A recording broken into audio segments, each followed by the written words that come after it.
मान्यवर, अभी एक फैशन हो गया है, आम्बेडकर आम्बेडकर आम्बेडकर आम्बेडकर आम्बेडकर आम्बेडकर। इतना नाम अगर भगवान का लेते तो 7 जन्मों तक स्वर्ग मिल जाता। अच्छी बात है ना? सुनिए तो।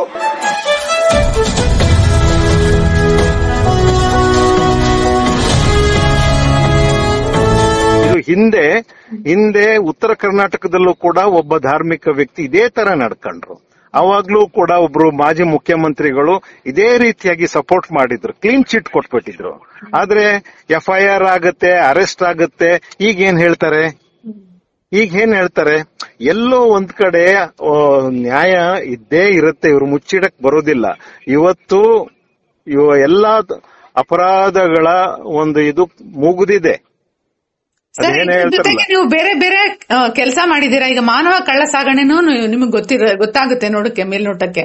ಅಂತದ್ದೇನಾದ್ರೂ ಇದೆಯಾ ಇಲ್ಲಿ? ಮಾನವ ಕಳ್ಳ ಸಾಗಾಣಿಕೆ ಅಥವಾ ಅಂಗಗಳನ್ನ ಕಳ್ಳ ಸಾಗಣೆ ಮಾಡುತ್ತಾ? ಯಾಕಂದ್ರೆ ಇದೊಂದು ದೊಡ್ಡ ಒಂದು ಪಡೆನೇ ಇದೆಯೇನೋ ಅಲ್ಲಿ ಅಂತ ಹೇಳಿ ಅನ್ಸ್ತದೆ. ನೀವು ಇದನ್ನ ಈ ರೀತಿನೂ ನೋಡಕ್ ಸಾಧ್ಯ ಇದೆ ಅಂತ ನಿಮ್ಗೆ ಏನಾದ್ರೂ ಅನ್ಸಿದ್ಯಾ ಅಂತ? ಮೇಡಮ್, ನಾನು ಈಗ ಇದು ಕಾನೂನಾತ್ಮಕವಾಗಿ ಹೇಳೋದಾದ್ರೆ, ಟೆಕ್ನಿಕಲ್ ಆಗಿ ಮಾತಾಡೋದಾದ್ರೆ, ಈ ಪ್ರಕರಣಗಳನ್ನ ಯಾವ ಬೇರೆ ತರದ ಪ್ರಕರಣಗಳಿಗೂ ಕೂಡ ಕನೆಕ್ಟ್ ಮಾಡಿ ಮಾತನಾಡಬಹುದು. ಯಾಕೆಂತಂದ್ರೆ ಕೋರ್ಟ್ ಅಲ್ಲಿ ಎಲ್ಲದಕ್ಕೂ ಅವಕಾಶಗಳಿದೆ, ತರ್ಕಕ್ಕಷ್ಟೇ ಅವಕಾಶ ಅಲ್ಲಿ. ತರ್ಕಕ್ಕೆ ಇದೆ, ಯಾಕೆ? Why not? ಈಗ ಒಬ್ಬ ವೈದ್ಯ ಏನ್ ಮಾಡ್ತಾನೆ, ಈ ತರ ಹೆಣ ಸಿಕ್ಕದಾಗ, ಈಗ ಹೆಣಗಳು ಯಾವ್ದಾದ್ರು ಸಿಕ್ಕದಾಗ ಅನಾಥ ಹೆಣ ಅಂತ ಪರಿಗಣಿಸ್ಬಿಟ್ಟು ಅದನ್ನ ಇದಕ್ಕಿದ್ದಂಗೆ ದಫನ್ ಮಾಡಕ್ ಕೊಟ್ಬಿಡೋದಾದ್ರೆ, ಯಾಕೆ ಅದ್ರ ಒಳಗಡೆಯಿಂದ ಕಿಡ್ನಿನ ಮತ್ತೆ ಕಣ್ಣನ್ನ ಇವನ್ನೆಲ್ಲವನ್ನ ತಗೋಬಾರ್ದು? ಹೌದು. ಯಾಕೆ ತಗೋಬಾರ್ದು ಹೇಳಿ? ಯಾಕೆ ಹೇಳ್ತಾರೆ ಹೇಳಿ ಅವನ್ನ? ಜಿಲ್ಲಾ ಪಂಚಾಯತಿ ಅಂತ ಇದೆಯಲ್ಲ, ಅದ್ ಇದುವರೆಗೂ ಜವಾಬ್ದಾರಿಯಿಂದ ನಡ್ಕೊಂಡಿಲ್ಲ. ಈಗ ಯಾರು ಅವ್ರನ್ನ ಕೇಳೋರು ಯಾರಲ್ಲ, ಹೇಳೋರಿಲ್ಲ, ಯಾರು ಇಲ್ಲ. ಪೊಲೀಸ್ನವರು ಕೇಳಲ್ಲ. ಲೋಕಲ್ ನಲ್ಲಿ ಇರುವಂತ ದಫೇದಾರೇ ಅಲ್ಲಿ ಅಲ್ಟಿಮೇಟ್ SP ತರ ಆಡ್ತಾನೆ ಅಂತಂದ್ರೆ, ಯಾಕೆಂದ್ರೆ ಒಂದು ಕೊಲೆ ಆಗಿರುವಂತಹ ದೇಹವನ್ನು ಕೂಡ ಅಲ್ಲಿಯ CPI ಗಮನಕ್ಕೆ ಬರದೆ ಹಾಗೆ ಅಲ್ಲಿಯ ಠಾಣಾಧಿಕಾರಿನೇ ಎಲ್ಲವನ್ನ ಮಾಡಿ ಮುಗಿಸ್ತಾನೆ ಅಂತಂದ್ರೆ, ಮತ್ತೆ ಆ ಬಾಡಿನ ಅಲ್ಲಿ ಯಾರು ಪೋಸ್ಟ್ ಮಾರ್ಟಮ್ ಮಾಡ್ತಾರೆ, ಅಪ್ಪ ಅದನ್ನ ಯಾರು ಉಗ್ದಾಕ್ತಾರೆ? ಅವ್ರಿಗೆ ಏನ್ ಬೇಕಾದ್ರೂ ಮಾಡ್ಬೋದಲ್ಲ. ಈಗ ಆ ಬಾಡಿ ಮೇಲೆ ಏನಾದ್ರು ಒಡವೆಗಳಿತ್ತ? ಯಾರಿಗ್ ಗೊತ್ತು? ಆ ಬಾಡಿನ ದಫನ್ ಮಾಡಕ್ಕಿಂತ ಮೊದಲು ಅದಕ್ಕೆ ಕಿಡ್ನಿ ಇತ್ತ, ಕಣ್ಣಿತ್ತ? ಯಾರಿಗ್ ಗೊತ್ತು? ಅಥವಾ ಆ ಬಾಡಿ ಸೀದಾ ಯಾಕೆ ಇದಕ್ಕೆ ಹೋಗ್ಬಾರ್ದಿತ್ತು? ಯಾವ್ದಕ್ಕೆ? ಮೆಡಿಕಲ್ ಕಾಲೇಜಿಗೆ ಯಾಕೆ ಹೋಗ್ಬಾರ್ದು? ಅಲ್ಲಿ ಬಾಡಿ ಬೇಡ? ಇದೆಲ್ಲವೂ ಇದೆ. ಆದ್ರೆ ನಾನು ಅಷ್ಟು ಡೀಟೇಲ್ ಆಗಿ ಹೋಗಕ್ಕೆ ಹಂತಗಳಲ್ಲಿ ಬಿಚ್ಕೊಳ್ತಾ ಹೋಗುತ್ತೆ ಅಂತ ನಾವು ಆಶಿಸೋಣ ಸರ್. ಇದು ಈ ತರ ಕನೆಕ್ಟ್ ಮಾಡುವಂತದ್ದಕ್ಕೆ ಏನು ಕೊರತೆ ಏನಿರೋದಿಲ್ಲ. ಕ್ರೈಮ್ ಅಲ್ಲಿ ಇವೆಲ್ಲವೂ ನಡಿಬಹುದು.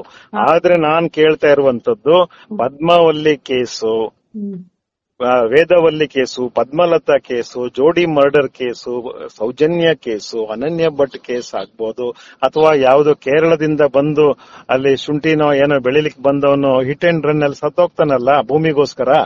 ಇದಕ್ಕೆ ಯಾರು ಒಬ್ಬನೂ ಕೂಡ ಇದುವರೆಗೆ ಒಬ್ಬ ಆರೋಪಿನೂ ಇಲ್ಲಿ ಪೊಲೀಸ್ನವರು ಪತ್ತೆ ಮಾಡ್ಲಿಲ್ವಲ್ಲ? ಯಾಕೆ ಈ ಪ್ರಾಂತ್ಯದಲ್ಲಿ ಮಾತ್ರ ಹೀಗೆ ನಡೀತಾ ಇದೆ? It is a very interesting case for SIT. ಇವ್ರು ಮಾಡ್ಲೇಬೇಕಾಗಿದೆ. ಯಾಕೆ ಅಂತಂದ್ರೆ ಇದೊಂದು ಅನುಮಾನಗಳ ಹುತ್ತ ಬೆಳೆದೋಗಿದೆ ಇಲ್ಲಿ.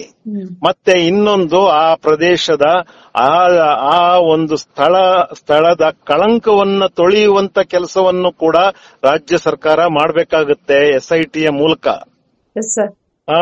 ಜನ ಒಂದ್ ರೀತಿಯಾದಂತಹ ಏನು ನಿರಾಳವಾಗಿ ಉಸಿರಾಡ್ಬೇಕಾಗತ್ತೆ, ಭಯ ಇಲ್ದಂತ ಒಂದು ಮುಕ್ತ ವಾತಾವರಣದಲ್ಲಿ ಅವ್ರು ಇರಬೇಕಾಗತ್ತೆ. ಯಾವುದೋ ಒಂದು ಶಕ್ತಿ ಇವ್ರನ್ನೆಲ್ಲರನ್ನು ಕಂಟ್ರೋಲ್ ಮಾಡ್ತಾ ಇದೆ ಅನ್ನುವಂಥದ್ದು ಜನರ ತಲೆಯಲ್ಲಿ ಬಂದ್ಬಿಟ್ಟಿದೆ. ಅದು ಪ್ರಜಾಸತ್ತಾತ್ಮಕ ವ್ಯವಸ್ಥೆಗಲ್ಲ ಅದು.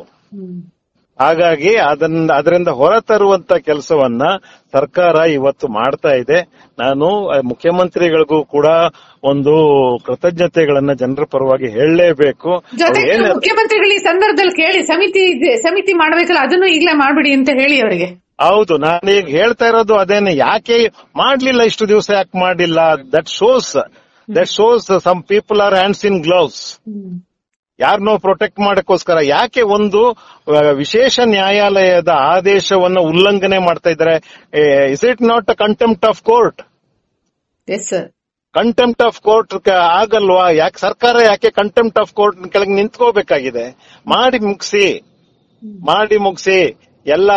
ಒಬ್ಬ ಸತ್ತೇ ಹೋದ್ನಪ್ಪ ಇದರಲ್ಲಿ, ಒಬ್ಬ ಆಫೀಸರ್ ಡಾಕ್ಟರ್ ಆದಮ್ ಅಂತ ಹೇಳುವಂತವ್ರು ಸತ್ತೇ ಹೋದ್ರು ಅಂದ್ರೆ ಅವ್ರ ಜೊತೆಯಲ್ಲಿ ಅಷ್ಟು ಸತ್ಯಗಳು ಸತ್ತು ಹೋದ್ವು ಅಂತಾನೆ. ಎಷ್ಟೋ ಸತ್ಯಗಳು ಅವ್ರ ಜೊತೆಯಲ್ಲೇನೆ ಭೂಗತ ಆಗ್ಬಿಡ್ತವೆ. ಇಲ್ಲಿ ಯಾರು ಬದುಕ್ತಾರೆ ಹೇಳಿ? ಯಾರು ಬದುಕ್ತಾರೆ? ಮನುಷ್ಯರಾದವ್ರು ಒಂದಲ್ಲ ಒಂದ್ ದಿವಸ ಸಾಯ್ಲೇಬೇಕು. ಒಬ್ಬೊಬ್ನೇ ಸಾಯ್ತಿದ್ರೆ ಎಲ್ಲ ಸತ್ತಾದ್ಮೇಲೆ ಎಕ್ವಿಟಲ್ ಕಮಿಟಿ ಮಾಡಾರ ಇವರು. ಎಕ್ವಿಟಲ್ ಕಮಿಟಿ ಮೊದಲು ಮಾಡಬೇಕು. SIT ಇವತ್ತಿಗೆ ಜನ್ಮ ತಾಳಿರುವಂತದ್ದನ್ನ ನಾವು ಮರಿಬಾರದು. ಆ ಕಾರಣದಿಂದ ಸೌಜನ್ಯಳಿಗೆ ಒಂದಿಷ್ಟು ನ್ಯಾಯ ಸಿಗಲೇಬೇಕಾಗ್ತದೆ ಇವತ್ತಿನ ದಿನಗಳಲ್ಲಿ. ನೀವು ಸಾಕಷ್ಟು ಮಾಹಿತಿಯನ್ನ ಇವತ್ತು ನಮ್ಮ ವೀಕ್ಷಕರಿಗೆ ಕೊಟ್ಟಿದ್ದೀರಾ ಸರ್. ಅಂತೆ ಕಂತೆ ಪುರಾಣಗಳನ್ನ ತೆಗೆದುಹಾಕಿ ಏನ್ ನಡೀತಿದೆ ಅನ್ನೋ ವಿಚಾರಗಳನ್ನ ಹೇಳಿದಿರಾ. ಧನ್ಯವಾದಗಳು ಸರ್. ನಮಸ್ಕಾರ. ನಮಸ್ಕಾರ ಮೇಡಮ್.